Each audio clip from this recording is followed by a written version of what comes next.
Hello, my friends, and welcome to this training. Today is a very special day because I want to invite you to join me this summer. It only happens once a year when I run the Fearless Leaders Challenge. This is a free 5-day, 1 hour each day event that I run for the women in my audience, the women who follow me, those talented, high potential female leaders who are looking to get themselves to a whole new level. So as I start this training for you today, which is going to talk about a very important topic that you've heard me speak about before, but I'm going to give you a different perspective that hopefully will help you take your game to a whole new level. I wanted to invite you, before we start that training, to join me July 10th through the 14th from 12 to 1 p.m. ET. And all you have to do is save your seat by going to fearlessleaderschallenge.com and register to save your virtual spot. And of course, bring another colleague, a friend, another talented female leader who is looking to grow and advance in her career just like you are. So with that, let me start our training today, which is going to focus on, like I said, a very important topic. Our whole career, our whole life is made so much more enjoyable when we have fruitful, mutually beneficial, enriching connections and relationships. So you've always heard me talk about building relationships as a way to, yes, have a much enjoyable life and to grow and advance in your career. And one of the things I've noticed is that depending on our culture, depending on our background and our heritage, we may have very deep connections. For example, if you have been in your country for a long time, your family was born and raised there, your grandparents were born and raised there, you have this deep network of people that your family, through your family, you are inheriting from just the fact that you have been around for so long. Some of us, as you know, I'm an immigrant, may not have that same experience in that many of us have immigrated from different places around the world to the US, which is where I live. And as a result of that, we don't have those deep roots. We may be the first generation or perhaps be immigrants ourselves, which means that our parents and grandparents may not have been born and raised in the country and specifically where we live, in the regions where we live, which means that in a good way or in a negative way, it puts us at a different positioning. Sometimes it's an advantage, sometimes it's a disadvantage. But as it relates to building relationships and using and leveraging those relationships to expand and grow and advance, sometimes it can be a disadvantage when we came to this country later in life or when our families haven't been around to connect us with their network. Do you know somebody who? We may not have that luxury. And so in either case, whether you have those deep connections because you've been around for generations and generations, or you are new and you realize, Ginny, I don't really have the type of leverage that other people who were US born can say that they have and enjoy. Either way, this is relevant to you because when I was an intern back as a junior in college, I was part of Inroads, and Inroads taught me about networking. It was one of the workshops they had, and I'm so grateful that they taught me about networking because, back to my point, networking has been one of those tools and strategies that I've used throughout my entire career to grow and advance. And that was an advantage that as an immigrant who came to the US in 1983, who went through high school to learn English, graduating from high school and then going into college and then starting my career in 1991, had I not received that workshop from Inroads about the value and the importance of networking, I'm not sure what would have happened to me. And it was having that mindset that building relationships with the people around me in my environments, getting to understand my place of work, the business that I was in, that would only be possible for me by building relationships and getting uber curious about my environment and the people around me. So the benefits of building your network are so many, but if I could name a couple that are extremely valuable for you, no matter what your background is that whether you're new to a company or whether you've been around for a while, you always want to add the most value. It's very difficult to do that if you're operating in a silo. So if you are an amazing individual contributor, when you pop your head up like a submarine and look around, you can learn more about the work that you do and how it contributes to the big picture of your organization, to the revenue stream, to the support stream, to the clients, to the stakeholders, to the investors.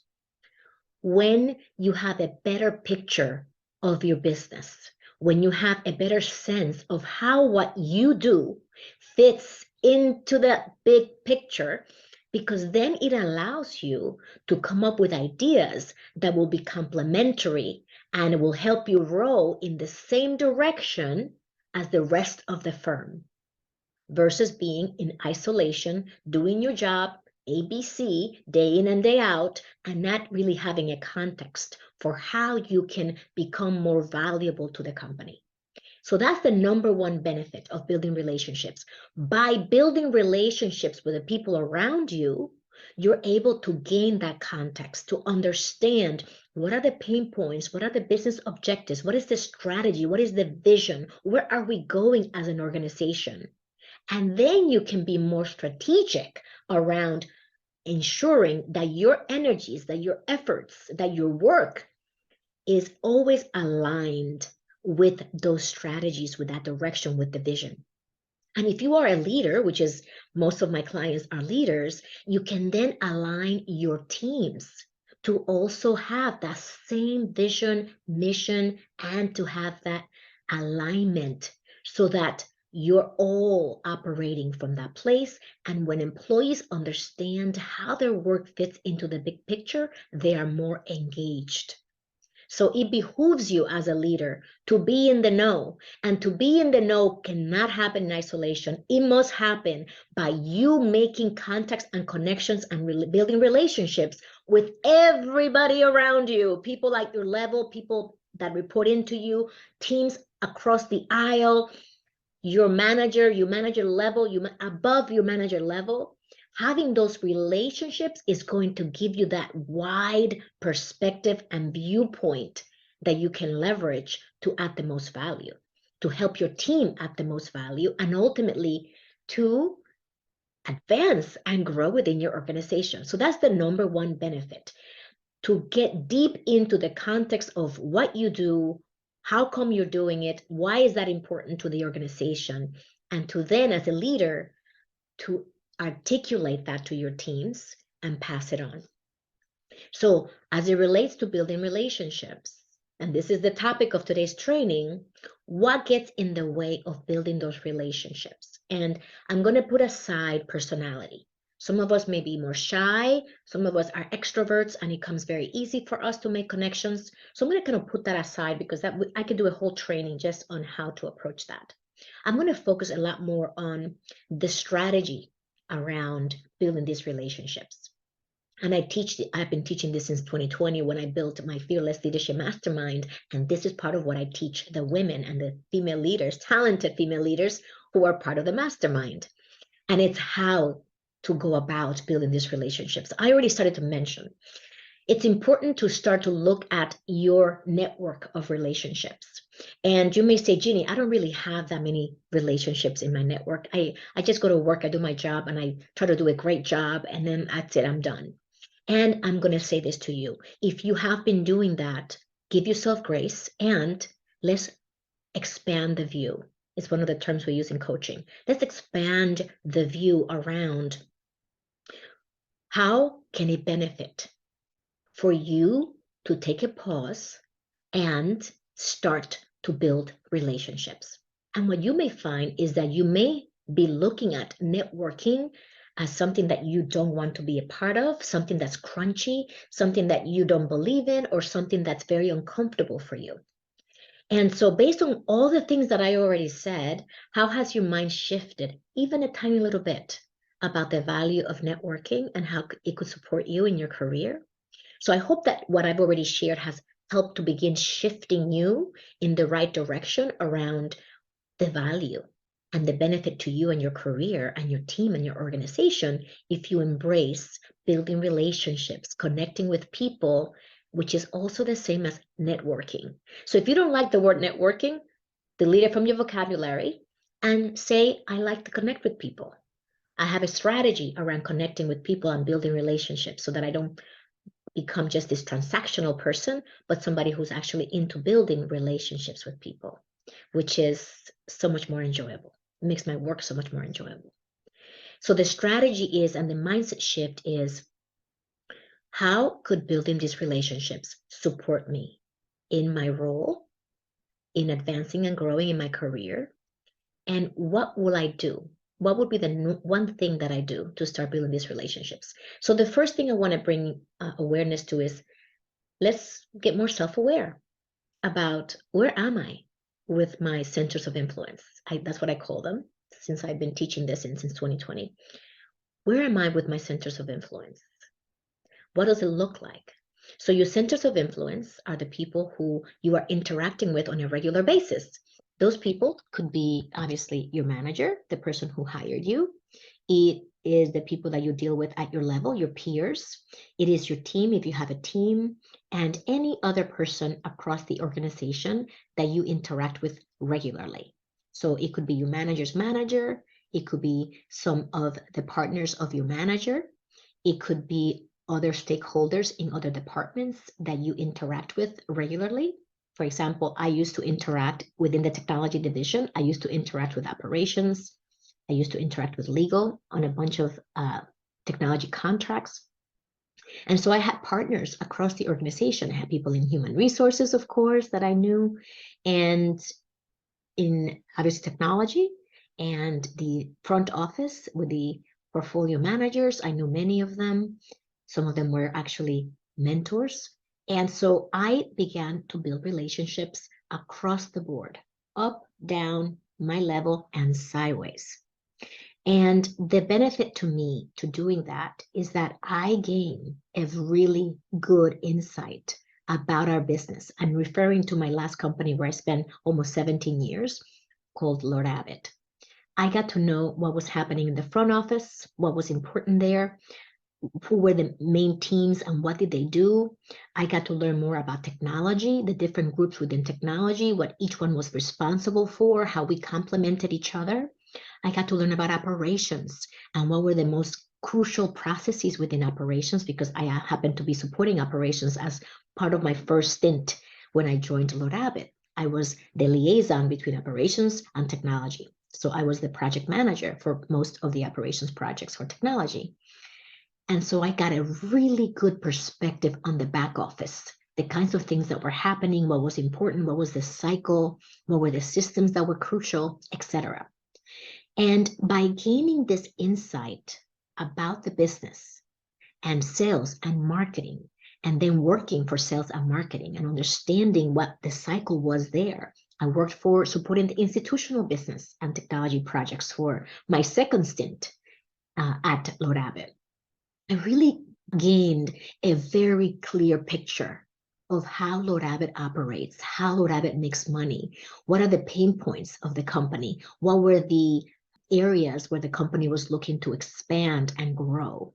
And that allowed me in my role within technology, later on within the distribution team, to add the most value to the best of my ability, given my knowledge, given my expertise, given my insights. And that made me more valuable for the organization. And as time goes on, you continue to accumulate that information, that institutional knowledge, and you get more opportunities. So within the same company where I spent almost 17 years, I had 5 different roles from the minute I joined in 2000 until I left at the end of 2016. I had 5 different roles. And that happened because of, number one, making sure that you perform well in the job and the role that you're doing. And number two, when you build relationships with people across the entire firm, when new opportunities come up and you have already expressed to your manager what you are interested in and how you want to continue to grow and advance and add more value, they keep you top of mind. And because you're a high performer and talented, you will get those opportunities to at least go for something that is new, a new initiative, a new project that they see that you would be a good fit to lead.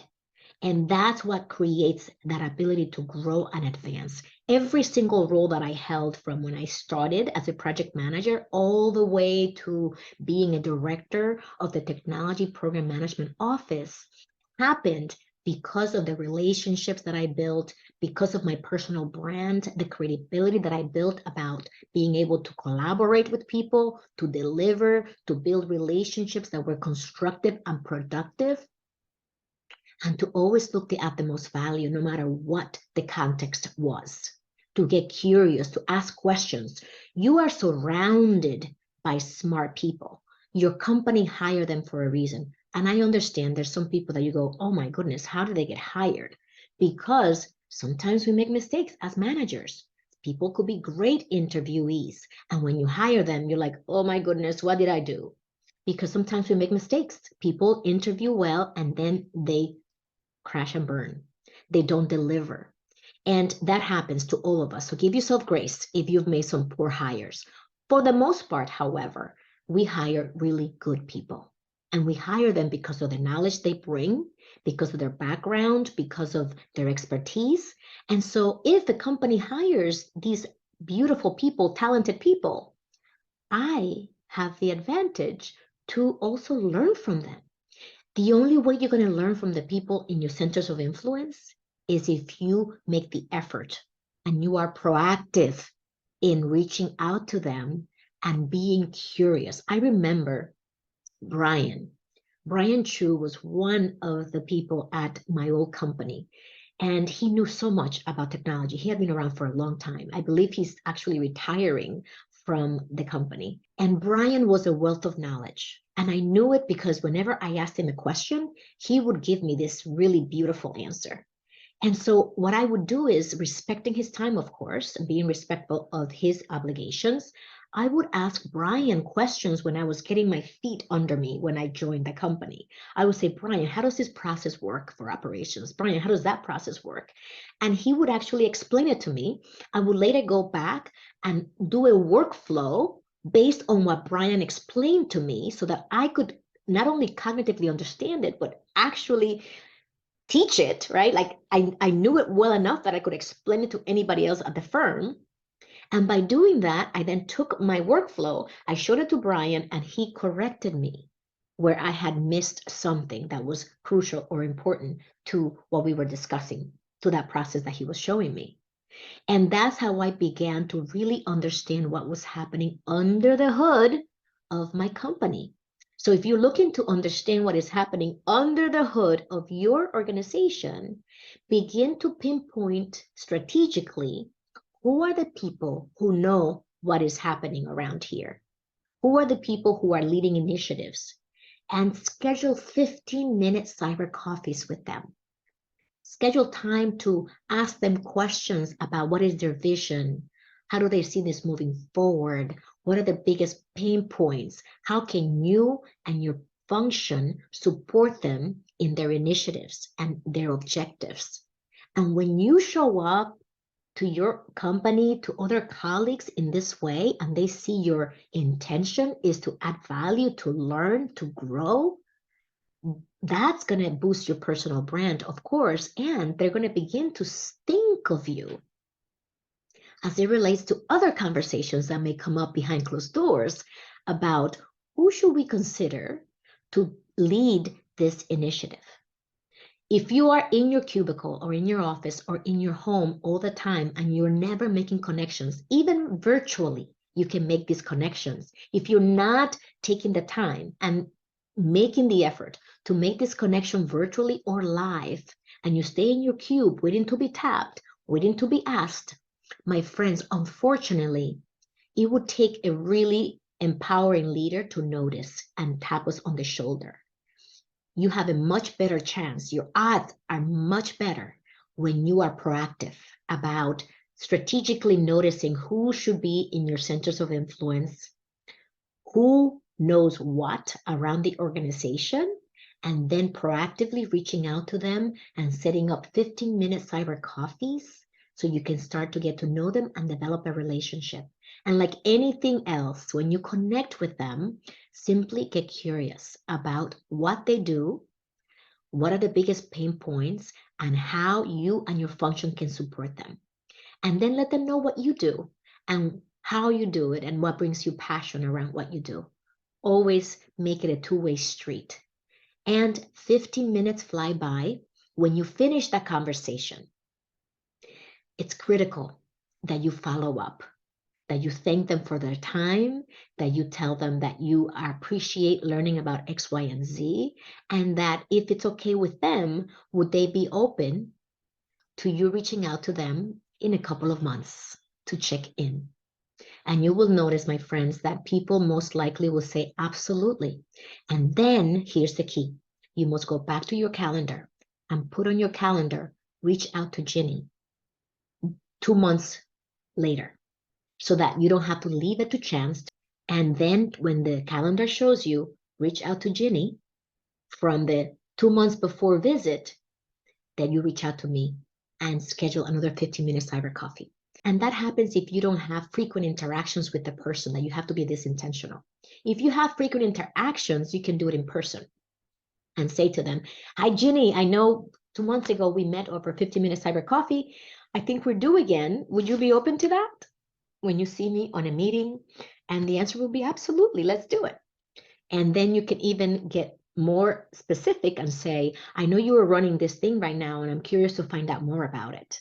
And now I'm excited because I'm going to be sharing with you what's going on with me about this initiative, right? And how potentially you could help me if we are aligned in the same function. Or in general, I'm excited to know that I'm going to be sharing more of me with you, because what we do when we do this is we are actually tapping into the human need for connection, the human need for significance, and the human need for contribution. All of those three needs are being met when you reach out to people and ask for their time. And do it in a generous way, do it in a compelling way, with curiosity, with interest, with engagement.